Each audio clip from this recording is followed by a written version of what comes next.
So let's look around the Big 12 a little bit. Down in Austin this week, the Texas Longhorns created a little hubbub for something that they did not do.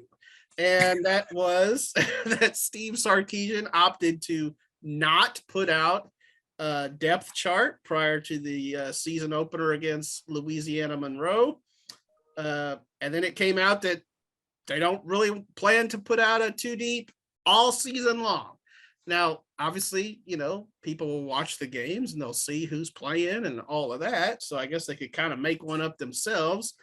You two have covered Baylor football a collective 1,000 years. What do you think? Is this a big deal, or is it like much ado about nothing? Well, I think, go ahead, John. Go ahead, John.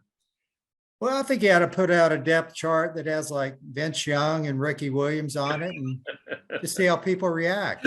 Yeah. Earl Campbell. Yeah, why not? Yeah, Tommy Novus. Yeah, just make it a really good one.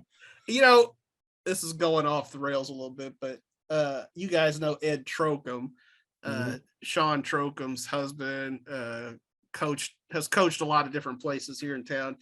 Sometimes he would call in junior high games to the Trib, and he would, for the other team who he didn't have their names, he'd be like Opie Taylor, and Barney Fife, and Lloyd Lawson.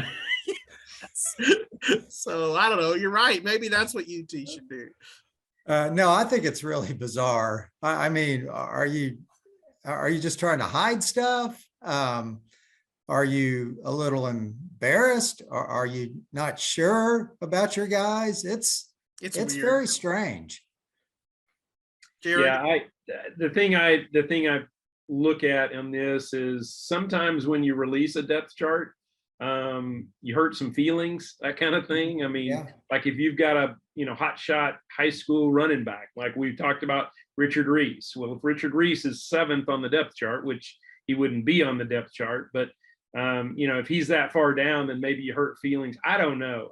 It is bizarre. I don't know that I've ever seen this. It seems like a Bill Belichick thing to do, just kind of, it may have no meaning other than I just don't want to give you the information. But yeah, it is different. And like you said, I mean, particularly a game or two in, everybody's going to figure it out. I did wonder, like, we're all used to the flip card and looking at that, like so you're going to have one teams and then a blank one for Texas at their home games. I don't know. I mean, that will be weird. That would be weird. You mentioned Belichick. You almost have to wonder if it's the influence of Gary Patterson, who certainly was a little more covert in the way he did things. He certainly limited who could talk to the media and that kind of thing. So, maybe it's Gary's influence. Who knows? Yeah, we'll blame it on GP. Yep.